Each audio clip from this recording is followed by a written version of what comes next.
vitamins for your brain. You can look those up on your own. You can check out Onnit, Onnit. Check out Alpha Brain.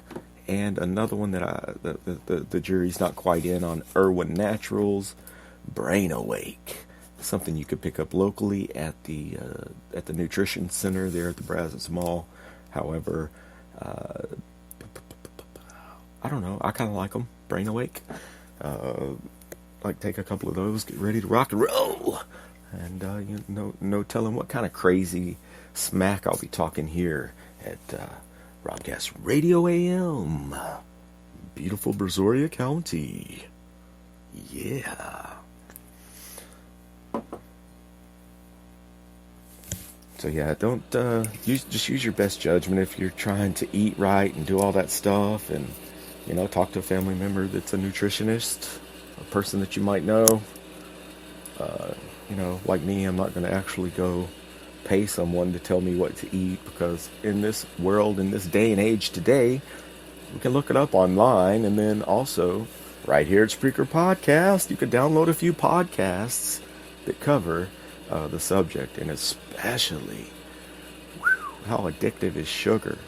I can't tell you how that will clear up your mind. They say everyone's affected differently, but by putting the right things into your body will also help your mind. You know what I'm saying? And definitely your body. You know what I mean? And I'm hitting a lot of uhs this morning, right? I'm not trying to. We do know that, wow, the stock market hit an all-time high, 20,000 the Dow yesterday for the first time.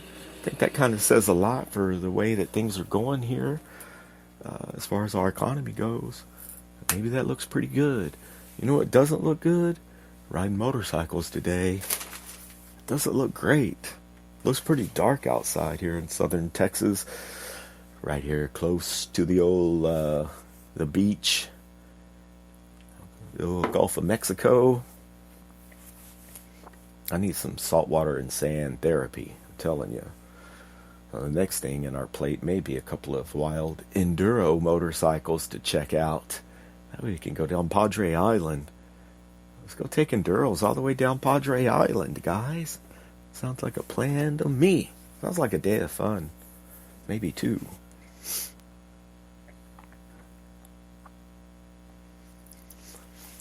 And I wanted to get into a little bit about game theory yesterday, which I do not know a whole heck of a lot about. You know what I mean?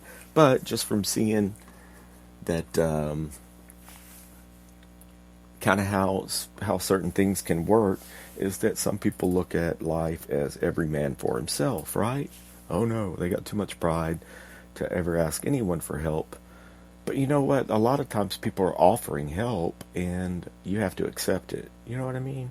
There are a lot of, blessings in life that if you're not out there in this world to accept with open arms, you're not going to get them. And there's another thing too, that one of the number one things that I cannot stress enough to people in sales, whenever, learning in sales, trying to teach newer salesmen sales tactics, is that if you do not ask for it, you will not get it.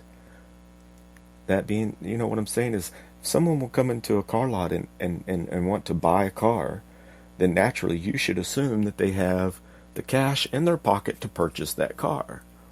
And in assuming anything else means that you didn't ask for it. So when someone would come in to buy a car and it was $32,000, I would say, okay, here's your car with the taxes, whatever. It's going to be $38,450. You write me a check for it. I take it to my manager. Your car, we'll get it cleaned up and ready to rock. And then they would look at me. You know what I mean? So if you don't ask, you don't get. One in every 10 people would say, well, I've got my, I've got it paid for. I'll get a draft from my finance company or whatever. But that's also something that, once the deal's done, quote unquote done, then you hand it off. You hand it off to the finance guys, if that's where it goes. And regardless, even if they do pay cash, because they've got to get the car insured and all that kind of stuff too. But what I'm saying is that every man for himself, or do we work as a team? And this is something in business. Let's say, like in the 80s, it was kind of like an every man for himself. And then other people came into the market, and they're like, no, we need to go into this thing as a team. And there was a movie called A Beautiful Mind about John. Anyway, he tragically died year before last in a car accident outside of his going back to his house, which is terrible tragedy.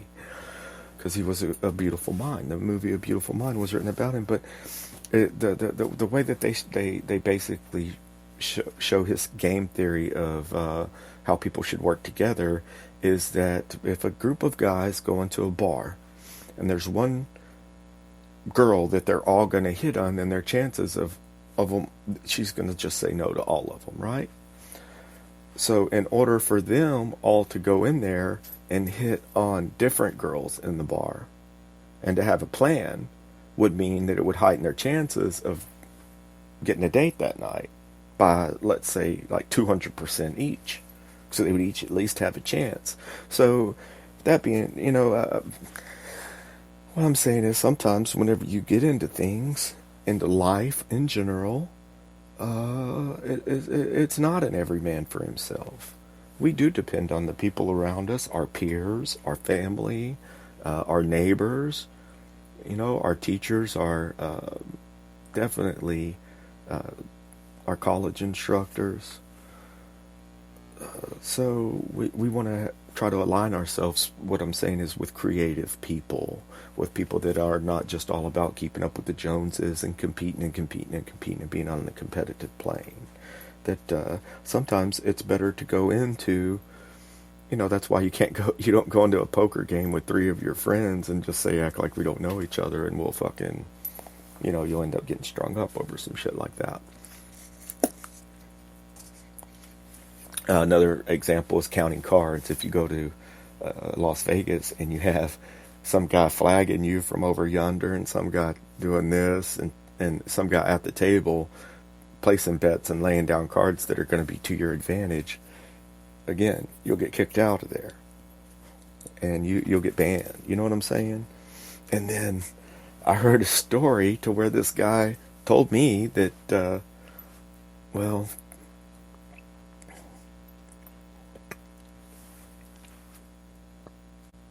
anyway, I was talking to this gentleman about why he had gotten put in jail, and he told me that he was in Louisiana, and he went to the roulette wheel, and whenever they would spin the roulette wheel, it would land, and then whenever, like right at the last second, this guy had a thing to where he would put some chips on the winning number at the very last second, and it was a sleight of hand type deal. And he said by the time he cashed out, they would go back and review it on the film. And he said that they didn't catch him. You know what I mean? He said he got greedy and he went back and tried to do it again. And that's when he got caught. And of course, yes, he had people helping him. Of course, he probably had someone making a distraction and this and that and whatever. So yeah, that's pretty tripped out. That, not talking about going and hustling people, that it helps you to have team. I'm just saying that in life in general, it helps to surround yourself with creative people and to also rub shoulders with the people that have done things that you would aspire to do and that represent. I want everyone to grow every single day, to wake up doing what they love to do, to advance in life, to live, to grow, to move forward. You know what I mean? Constantly, constant advancement. I think that's what we're all about. And trying to help each other in this world. Not to kick people when they're down or help them to rise up to fame so that we can fucking pull the blanket out from under them. Or pull the rug. Down here we put blankets on the floor, boy. No, down here we pull the rug out from underneath someone. whenever they're bathing at the top of the world, bring them back down, kick them while they're down. No, that's not what humankind's all about. It's about building communities, people that we can trust, that we can lean on when we need to, but most importantly, that we could try to encourage other people to live their dreams and to wake up every single day, again, doing what they love to do. Oh, I got a fucking Pitbull story, man, talking about getting in shape, guys. Sorry for the yawn. Talking about getting in shape when we take a little sip of coffee. No sugar. Coffee, no sugar, guys. Just sipping on it. Sipping on some coffee. Okay. I'll tell you my Pitbull story, man. Did you all did you all hear that they are putting a high-speed rail, a high-speed train between Dallas and Houston, and I think they're saying that it's going to take under 2 hours, I think, or 90 minutes. I think they're saying it's going to take like a couple hours to get from Houston to Dallas, or from Dallas to Houston, rather, also on a new high-speed rail between Dallas and Houston. That's kind of cool. Is that how's that all going to work out, guys? We shall see if it's going to come to reality.